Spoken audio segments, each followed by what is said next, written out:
नमस्कार और the deep dive में आपका स्वागत है। आज हम एक ऐसी किताब के कह सकते हैं चीर-फाड़ करने वाले हैं जिसने एक पूरे दशक तक पॉप कल्चर पर राज किया। हाँ, बिल्कुल। The hunger games. हम्म, हमारे पास जो स्रोत सामग्री है वो इस किताब का एक बहुत ही गहरा विश्लेषण है। और आज का हमारा मिशन सिर्फ कहानी को दोबारा बताना नहीं है, नहीं। बल्कि ये समझना है कि आखिर ये एक नौजवानों के लिए लिखी गई कहानी एक वैश्विक सांस्कृतिक घटना कैसे बन गई। सही। ये सवाल बहुत जरूरी है। तो चलिए शुरू करते हैं। जब ये किताब आई थी मुझे याद है हर तरफ इसी की ही चर्चा थी। लेकिन जो लोग नहीं जानते उनके लिए इसकी दुनिया है क्या, कहानी है किस बारे में। तो इसकी दुनिया का नाम है पनेम। आप इसे ऐसे समझे कि ये भविष्य के उत्तरी अमेरिका का एक तबाह हो चुका रूप है। अच्छा। और इसका जो ढांचा है वो बहुत साफ है। एक तरफ है बहुत ही अमीर, बहुत ज्यादा मॉडर्न और क्रूर कैपिटल, और उसे घिरे हुए हैं 12 गरीब जिले जो उसे हर तरह के संसाधन देते हैं। ये जिले एक तरह से कैपिटल के गुलाम हैं। और इन्हीं जिलों को काबू में रखने के लिए कैपिटल एक बहुत ही भयानक तरीका अपनाता है ना। हाँ, यहीं पर हंगर गेम्स का कॉन्सेप्ट आता है। बिल्कुल। कहानी यह है कि कई दशक पहले इन जिलों ने कैपिटल के खिलाफ विद्रोह किया था, जिसे बुरी तरह कुचल दिया गया।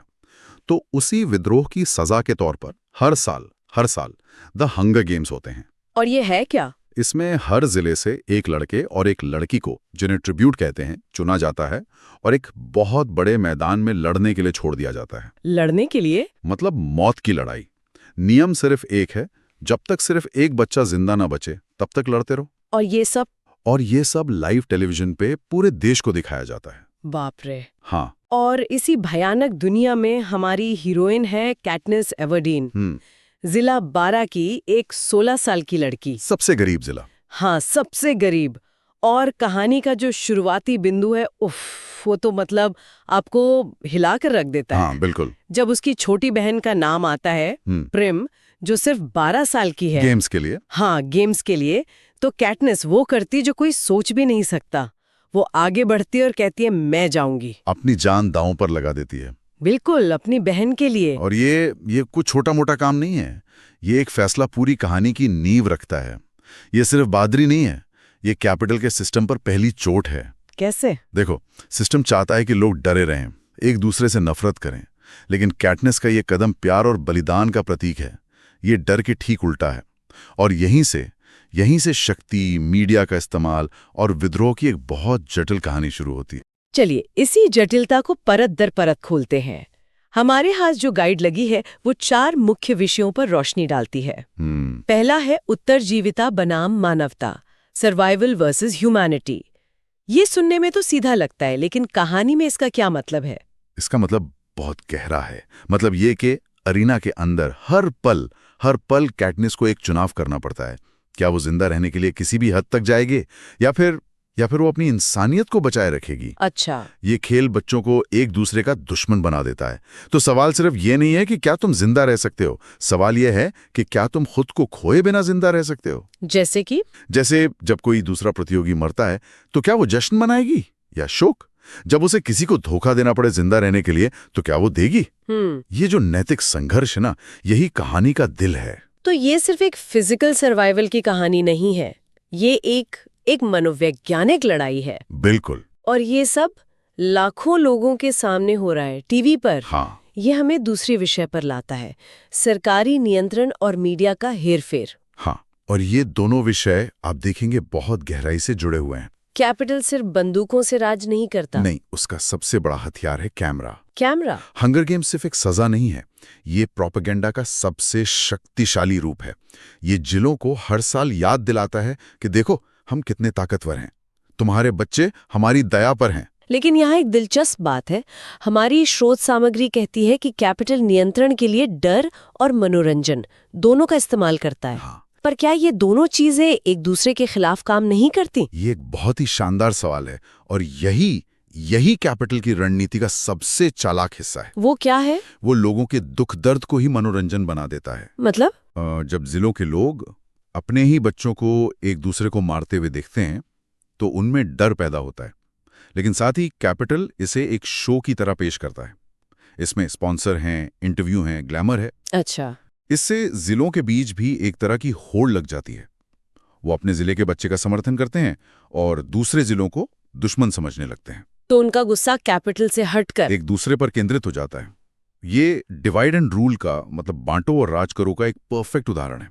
वाह, मतलब वो लोगों के गुस्से को ही एक दूसरे के खिलाफ इस्तेमाल कर रहे हैं। बिल्कुल। और ये हमें सीधे तीसरे विषय पर ले आता है, वर्ग असमानता, क्लास इनइक्वालिटी। विश्लेषण में कैपिटल की चकाचौंध और जिलों की भुखमरी के बीच की खाई पर बहुत जोर दिया गया है। और वो खाई जमीन आसमान जितनी बड़ी है। एक तरफ कैपिटल के लोग हैं जो इतना खाते हैं कि उन्हें उल्टी करनी पड़ती है ताकि वो और खा सकें। उनका फैशन, उनकी पार्टियां, सब कुछ अजीबो और हद से ज्यादा है। और दूसरी तरफ जिले हैं जहां कैटनिस जैसे लोगों के लिए भूखे पेट सोना एक आम बात है। हंगर गेम्स का नाम ही नाम ही इस असमानता का प्रतीक है। ये भूखे लोगों का खेल है जिसे वो लोग देख रहे हैं जिनके पेट हमेशा भरे रहते हैं। और ये असमानता सिर्फ रहन सहन में नहीं है, ये खेल के अंदर भी दिखती है ना? बिल्कुल। जो अमीर जिलों के करियर ट्रिब्यूट्स हैं, उन्हें तो बचपन से ही लड़ने की ट्रेनिंग मिलती है, जबकि कैटनिस जैसे गरीब जिलों के बच्चों के हाथ में तो शायद ही कभी तलवार आई हो। तो सिस्टम पहले से ही धांधली भरा है। बिल्कुल।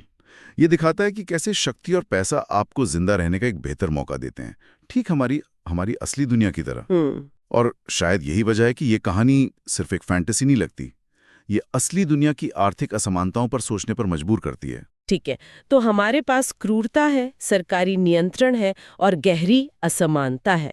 इस अंधेरी दुनिया में एक उम्मीद की किरण आती है चौथे विषय के रूप में, प्रेम और रणनीति। हाँ। मेरा मतलब कैटनिस और पीटा मेलार्क के रिश्ते से है। हाँ। विश्लेषण इस बात पर जोर देता है कि ये कोई सीधी सादी प्रेम कहानी नहीं है। बिल्कुल नहीं। ये इस कहानी का शायद सबसे जटिल और दिलचस्प हिस्सा है। पीटा, जो कैटनिस की ही जिले से है, वो खेल की शुरुआत में ही ये ऐलान कर देता है कि वो कैटनिस से प्यार करता है। और अब सवाल ये उठता है, क्या ये सच है या फिर दर्शकों का दिल जीतकर स्पॉन्सर पाने की एक रणनीति? और यहीं पर ये विषय बाकी विषयों से जुड़ जाता है। कैसे? कैपिटल ने मीडिया को एक हथियार बनाया, लेकिन अब कैटनिस और पीटा वो उसी हथियार को अपने फायदे के लिए इस्तेमाल कर रहे हैं। सही पकड़ा। वो दर्शकों को एक स्टार क्रॉस लवर्स की कहानी बेच रहे हैं। ये उनका पहला बड़ा विद्रोही कदम है। बिल्कुल।